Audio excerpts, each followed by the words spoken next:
Spend the start of '91 with ITV at the movies and begin the new year with a kiss.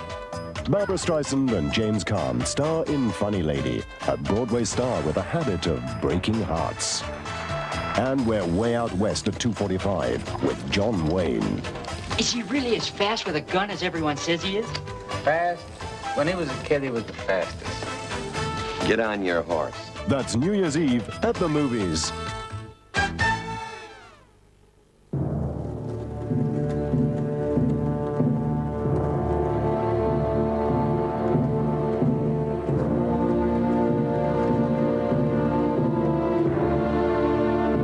Lady, where art thou?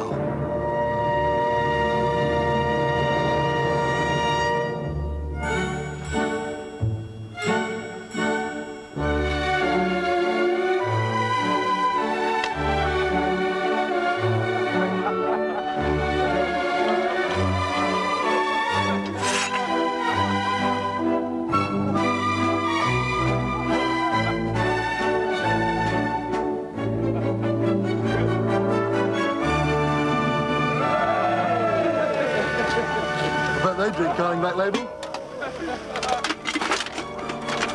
I'll just go and ask.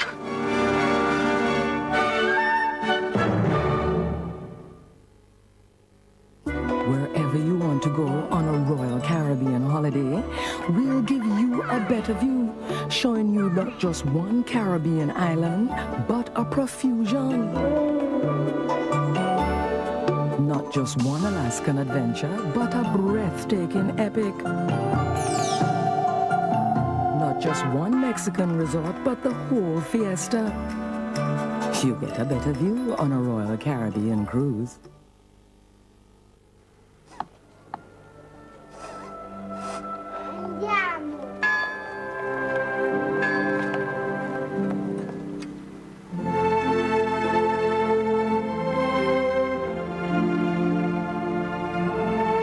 Kleenex tissues. Softness is our strength.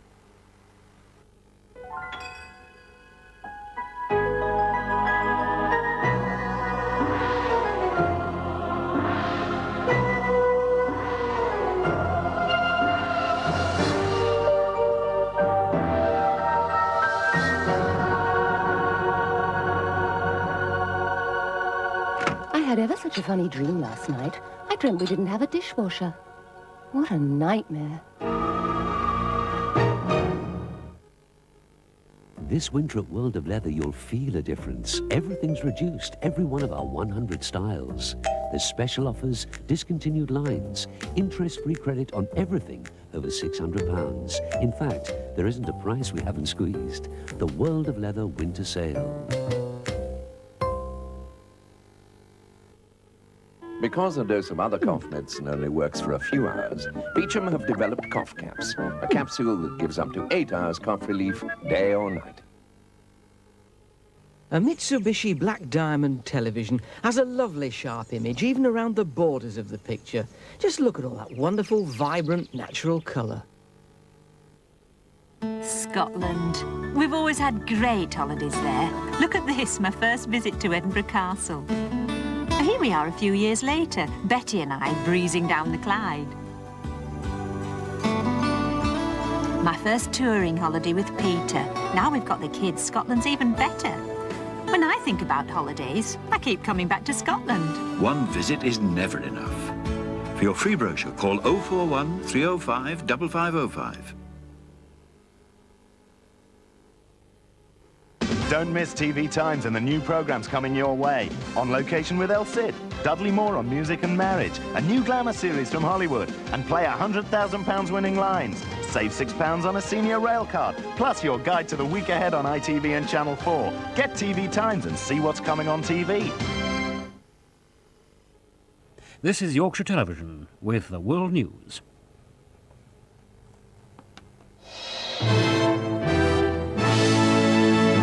The news from ITN.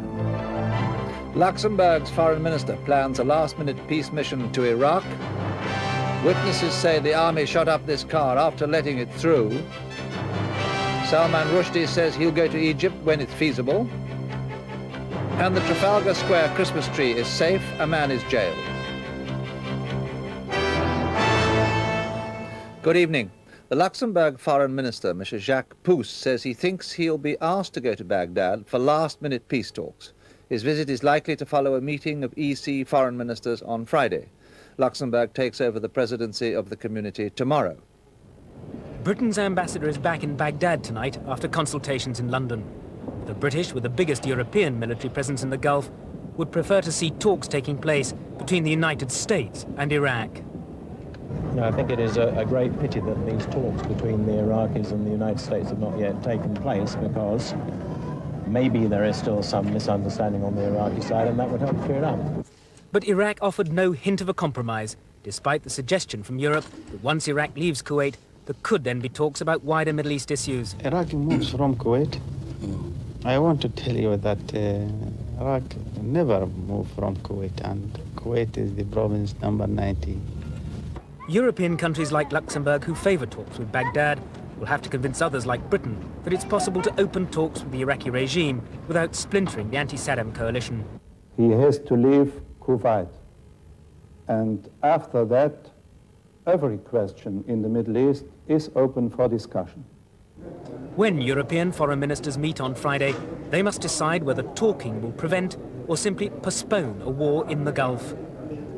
Former Prime Minister Ted Heath believes it boils down to one question. Is doing this worth the lives of tens of thousands of young men who will undoubtedly die if there's a war? As American Vice President Dan Quayle visits US troops in Saudi Arabia, there are those in Washington asking the same question.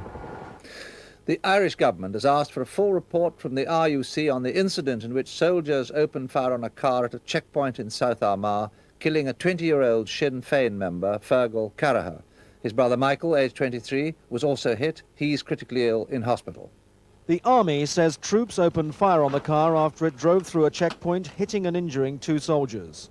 But civilian eyewitnesses are dismissing the official account of events. They claim the Carraher brothers were shot after they had been waved through a checkpoint and had pulled into a pub car park about 100 yards further on. One man who was waiting at the checkpoint says he saw the men drive out of the car park. They drove off, and at that 3 soldiers run out onto the road and started shooting at it. All I could hear was the pops. Seen the red flashes. He claims the car did not collide with 2 soldiers. I didn't see no soldiers knocked down. And I seen the whole lot in the wing mirror of the car. One of the Carraher's brothers and another man who had been with them shortly before the shooting made the same claims at a Sinn Féin press conference. They also said that soldiers had questioned the brothers before they left Cullyhanna village.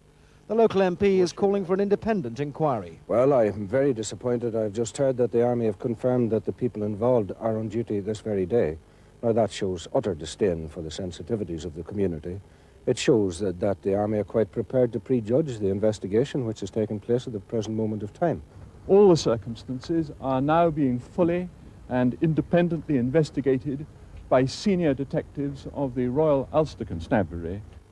Lord Belstead said a report would be sent to the Director of Public Prosecutions and he couldn't pass any comment. Andrew Simmons, ITN, Northern Ireland.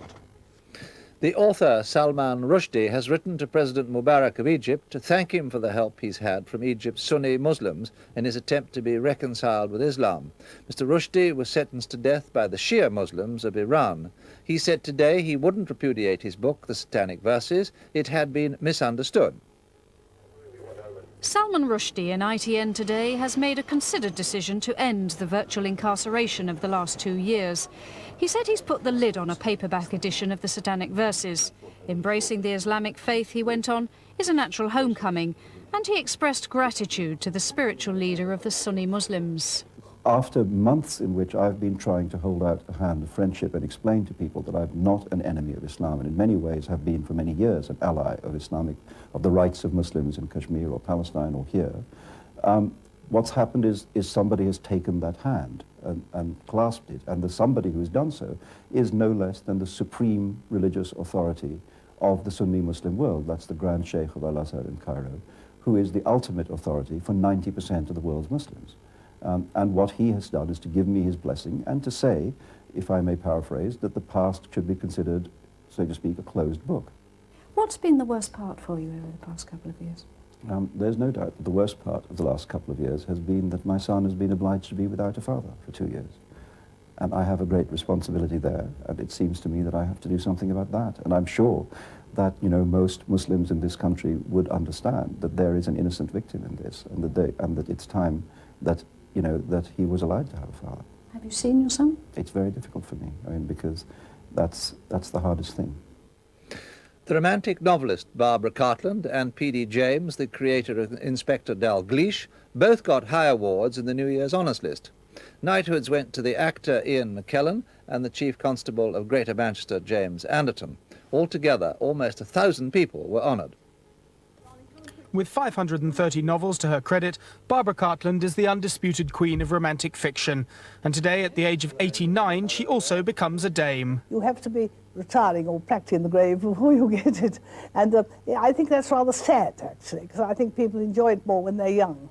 Meanwhile, the queen of crime writers, P.D. James, is created a baroness, the only life peer in the New Year's honours, and rather amused at finding herself alongside Dame Barbara. We're two very, very different writers. And of course, if I were as prolific as she is, well, it would be very good, I think. Shakespearean actor and gay rights campaigner Ian McKellen becomes the latest theatrical knight. Other knighthoods include Paul Fox, the former ITN chairman, now managing director BBC Network Television, James Anderton, Greater Manchester's chief constable, Terence English, who heads Papworth Hospital's heart transplant unit, and Alistair Morton, deputy chairman and chief executive of the Eurotunnel Group. Esther Ranson, the TV personality who founded the charity Childline, is made OBE. And there are OBEs too for England cricket captain Graham Gooch, former England goalkeeper Peter Shilton, racing driver Nigel Mansell, and an MBE for Scotland's middle distance runner Yvonne Murray. England's former soccer manager Bobby Robson becomes a CBE. Finally, the Trafalgar Square Christmas tree, which was badly damaged by a man with a chainsaw early today, has been saved for the New Year celebrations in London. The man who damaged it was sentenced to 4 months in prison. After an early inspection, it was feared the tree would have to be taken down because of the attack, which almost severed the trunk. But it was decided that it could be made safe by removing the damaged section. The tree's an annual gift from Norway, and the man who caused the damage, 36-year-old Patrick Harwood, told Bow Street magistrates he was protesting against the law in Norway, where he'd been jailed for heroin smuggling. Harwood, who appeared in court wearing a T-shirt which said Norway Action Against Atrocities, was said to have become frustrated at the long delay in dealing with his case. He was released in August after 11 months in solitary confinement. The court heard that he'd borrowed the saw from a friend.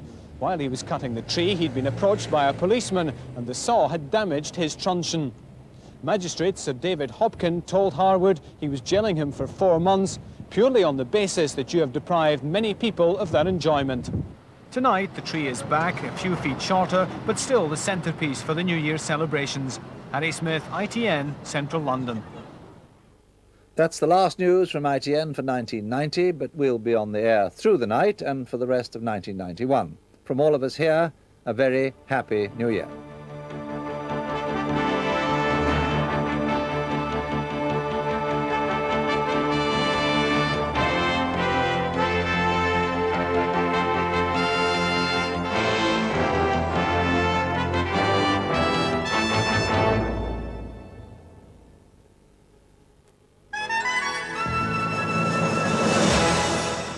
Good evening. Well, I hope your New Year's celebrations are going well. The weather's determined to start the new year with a bang, I'm afraid. A fairly stormy day tomorrow, wet and very windy. But first of all, a quick warning about tonight's weather. Many people out on the roads late tonight, and there will be a lot of ice around, I think, so do take extra care.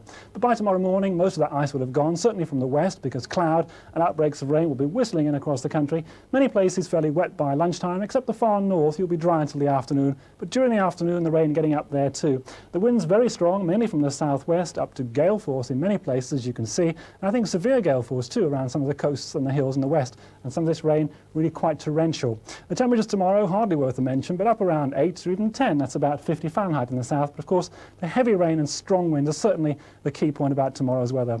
There's the sunset times, and just time for me to wish you all a very happy New Year.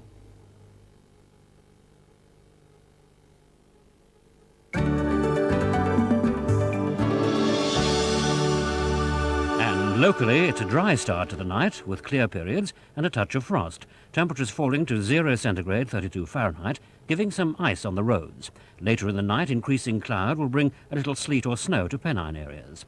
A wet day is in prospect for New Year's Day, with rain soon spreading to all parts, with some being heavy. Fog covering the hills as well. The highest temperature 8 centigrade, 46 Fahrenheit, with winds becoming strong. And now here's tomorrow's summary.